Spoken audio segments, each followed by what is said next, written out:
Tujuan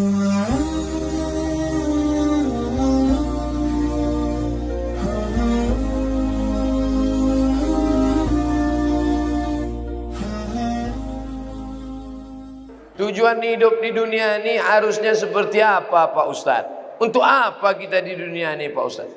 Biasanya pertanyaan orang macam ini dia udah di tepi jembatan.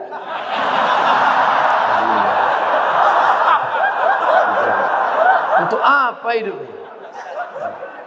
Udah streaming. Untuk apa hidup ini?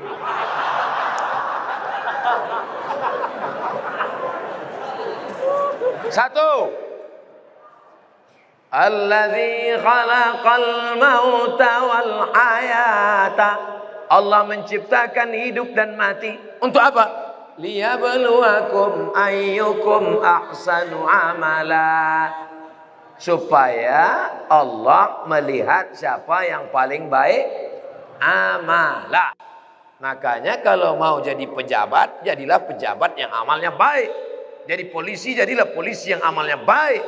Jadi tentara, jadilah tentara yang amalnya baik. Jadi ustadz, jadilah ustadz yang amalnya baik. Karena kita hidup ini dituntut siapa yang paling baik amala. Amal bukan sholat, amal bukan baca yasin, amal bukan puasa sunat.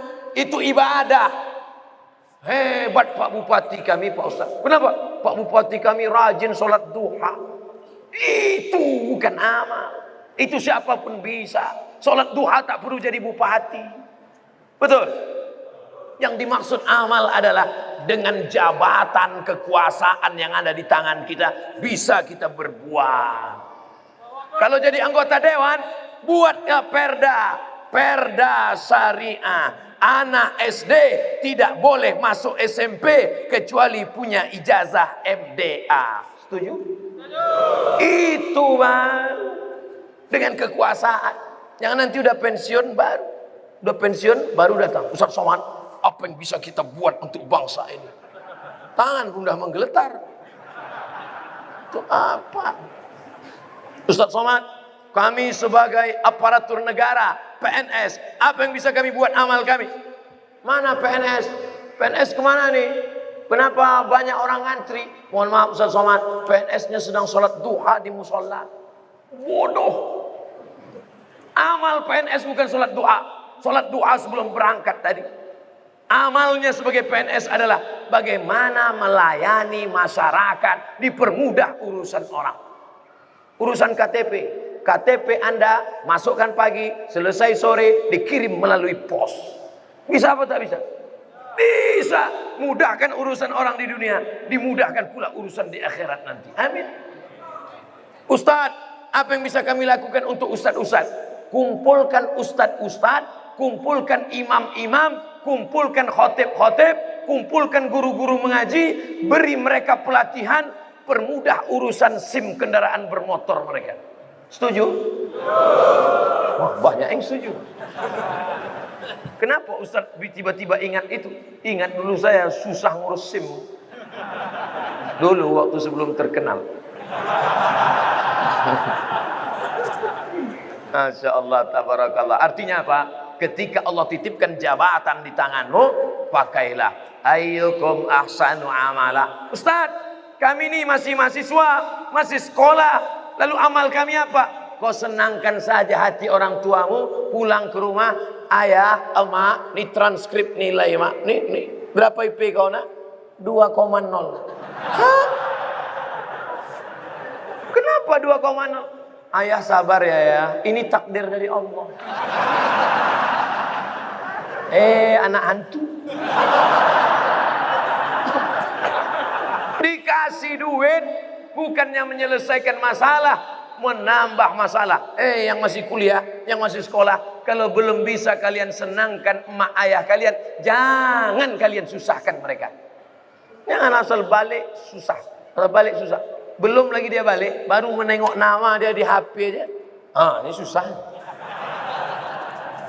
Yang pertama amalah. Yang kedua baru wa ma khalaqtul jinna wal insa illa liya'budun, ibadah. Itulah dia sholat, baca Quran, tahajud, puasa sunat, itu ibadah. Jadi kita ini gunanya di dunia ini cuma dua saja, amal dengan ibadah. Masuk kantor jam 8 pagi, pulang jam 4 sore, disiplin, tidak bolos ke mall, itu namanya amal. Bapak polisi merazia orang, melanggar peraturan, saking kan dia mau menegakkan, sampai dipeluknya kaca mobil Kijang Innova.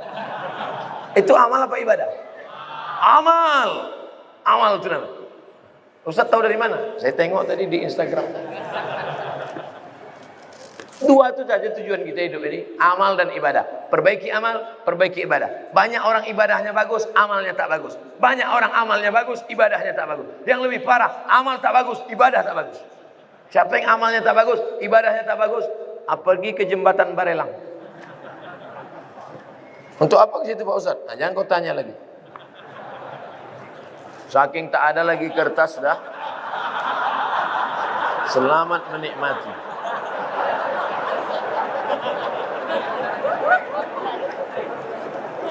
Apakah azab hanya ada untuk orang yang sudah meninggal saja? Allahumma inni a'udzubika min azabi jahannam wa min azabil qabri wa min fitnatil mahya wal mamat wa min syarri fitnatil masiihid dajjal. Hadis riwayat Muslim. Baca sebelum salam. 4. Allahumma inni a'udzubika min azabi jahannam wa min azabil qabri wa min fitnatil mahya wal mamat wa min syarri fitnatil masiihid dajjal. Tangannya tetap satu, jangan 4. Hadis sahih. Menunjukkan dalam doa ini bahwa azab itu ada azab di dunia, ada azab di akhirat. Fitnatil mahya, azab hidup, ada azab hidup, ada azab akhirat. 2. Apa perbezaan cobaan dan azab? Salat rajin, puasa rajin, tak pernah mencuri, tak pernah maksiat, tiba-tiba sakit, itu ujian, karena Allah ingin mengangkat derajatnya. Minum khamar, mabuk, tiba-tiba sakit, azab dari Allah. Tapi azabnya itu pun juga Allah ingin menghapuskan silap salahnya. Makanya kalau ada orang sakit, ada 3 kemungkinan. Pertama, azab karena balasan atas dosa-dosanya, tapi di balik azab itu juga ada rahmat supaya dosanya hilang. 2, Allah ingin mengangkat derajatnya karena dia sabar menerima ujian. 3, Allah sudah menempatkan dia di surga tertinggi tapi amalnya kurang. Maka kata Allah kepada malaikat, malaikat kasih dia ujian supaya kalau dia cukup maka dia ditempatkan. Mudah-mudahan kita semuanya sudah ditempatkan di surga Jannatul Firdaus. Tinggal lagi menambah amal-amal kita. Ini udah kemarin nama dia di mana nih? Ini di Firdaus ya Allah. Amal dia di mana? Amal dia kurang-kurang sedikit. Buat dia agak demam-demam puyuh 3 hari. Kalau dia sabar, masuk. Kalau nanti Bapak Ibu jamaah Tanjung Pinang masuk ke dalam surga, amin.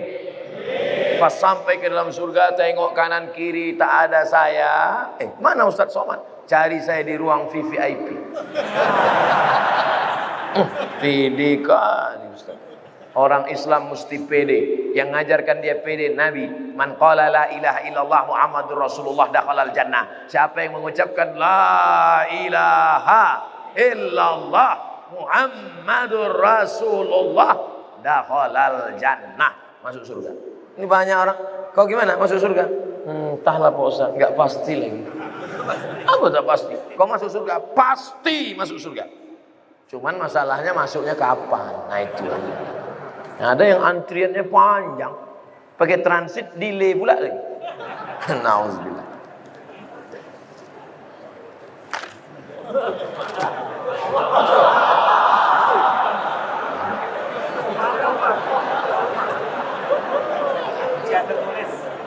Ujian lisan tertulis. Pertama-tama, mau pakai pertama-tama.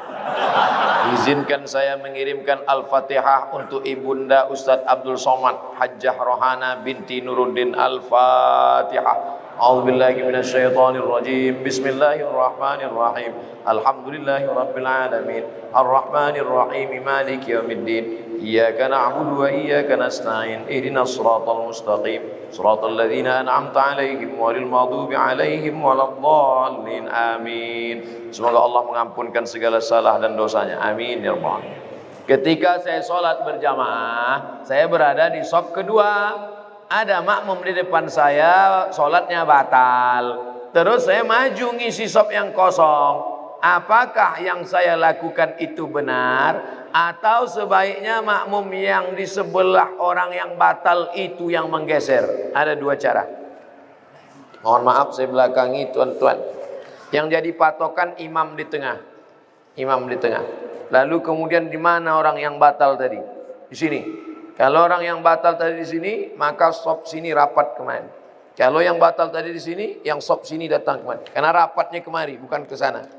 Kalau tuan yang di belakang nengok dia tak bergerak, entah saking khusyuk atau dia takut, maka yang belakang ni maju ke depan. Nampak dia? Tengok beberapa detik tak bergerak, maju ke depan. Nah, nanti baru yang belakang pula maju ke depan. Tak boleh ada shaf kosong. Dua cara, samping ni ke tengah atau yang belakang tu ke depan. Bagaimana posisi derajat kedudukan mertua dan orang tua kandung di sisi Allah? Kalau engkau berbakti sama ayahmu, sama emakmu, biasa. Karena dia yang mengandung 9 bulan 10 hari, menyusukan 2 tahun. Tapi kalau kau berbakti pada mertuamu, luar biasa. Kenapa? Karena dia memberikan anak gadisnya yang dilahirkannya dengan derai air mata, bersimbah darah, tiba-tiba dikasihnya anaknya kepada engkau hanya dengan mahar sebentuk cincin emas 1 gram, itu pun imitasi. Mau dia mengasihi anak gadisnya, ikhlas dia memberikannya. Ambillah nak. Tiba-tiba setelah anak gadisnya kau ambil seminggu sebulan, balik anak itu dalam keadaan mata biru. KDRT. Oh, di mana otakmu kau letakkan? Oleh sebab itu maka berbakti sama ibu biasa. Aku sayang sama engkau mak, biasa. Karena makmu yang menyusukanmu 2 tahun. Tapi kalau kau berbakti sama dia, luar biasa. Karena dia memberikan anak gadisnya kepada. Hai ibu-ibu, kasih anak gadis kalian sama yang soleh-soleh di Masjid Tanjung Pinang. Tak ada yang mengaminkan, tak dapatlah kalian. Yang mengaminkan yang udah nikah pula, dapat 2 mereka. Tolong diberitahu amalan sunat sebelum tidur malam Pak Ustadz. Wudhu. Sebelum tidur malam berwudhu. Paling bagus lagi sholat witir. Tapi katanya witir tengah malam. Ada 2 sahabat Nabi yang witirnya sebelum tidur. Pertama Abu Hurairah, yang kedua Abu Bakar Siddiq. Ya Aba Bakrin mata tutiru, hai Abu Bakar kamu witirnya kapan?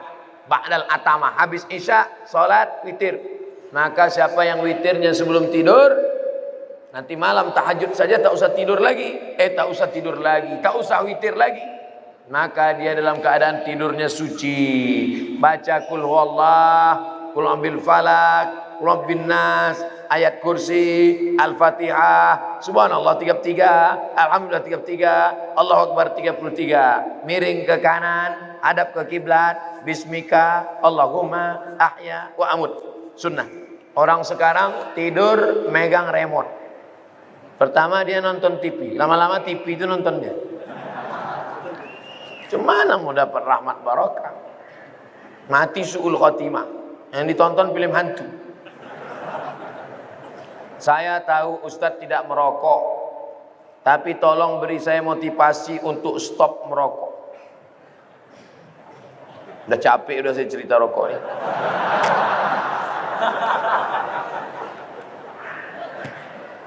Hai yang merokok berhentilah. 1 hari 10.000, 1 bulan 300.000, 1 tahun 3 juta, 1 tahun 3.600.000, sudah bisa beli kambing kurban. Bisa apa tak bisa? Bisa, 2 ekor kambing bisa kurban. Coba mulai besok. Kalau mulut tu agak-agak masam, cari permen. Tak tahan juga, rokok. Agak satu hisap, terus tak balik. Perlahan-perlahan. Perlahan-perlahan. Tanya orang yang sudah berhenti itu, gimana cara dia bisa berhenti. Di luar negeri orang berhenti karena pajak rokok ditinggikan setinggi-tingginya. Semoga Allah senantiasa melindungi Ustaz. Amin ya rabbal alamin. Berapa banyak dari pendapat tabi'in yang boleh kita ikuti dan kriteria pendapat tersebut. Mohon doa untuk anak kami M. Nabil dan Rafika Gunawan menuntut ilmu di pondok. Nanti di akhir majelis kita sama-sama berdoa semoga anak-anak kita semuanya menjadi penghafal Al-Quran. Jadi para mujahid yang menolong agama Allah ini dengan harta dan nyawa mereka insyaAllah. Ada tabi'in namanya Al-Imam Al-Hasan Al-Basri. Kampungnya di Basrah, Irak. Maka ucapan-ucapan dia itu banyak dijadikan sebagai sandaran pendapat. Kriteria menerima pendapat tabi'in itu adalah, kalau dalam tafsir itu ada 4. Tafsir ayat Quran dengan Quran, tafsir ayat Quran dijelaskan hadis Nabi, tafsir ayat Quran dijelaskan oleh pendapat sahabat, tafsir ayat Quran dijelaskan oleh tabi'in. Tengok tafsir Tabari, ada tafsir Ad-Dhahhak, ada tafsir Mujahid, ada tafsir Ikrimah. Itu semuanya adalah tabi'in yang memberikan penafsiran. Tapi kalau dia bertentangan dengan Quran, bertentangan dengan sunnah, maka tidak dapat diamalkan. Tapi mustahil mereka membuat-buat pendapat, karena mereka adalah ahlus sunnah wal jamaah. Tabi'in yang condong kepada Qadariyah, Jabariyah, Mu'tazilah, fitnah khalqil Quran, keluar dari Ahlussunnah, maka tak bisa dipakai. Nah, ini semua harus dengan syarat dan ketentuan berlaku.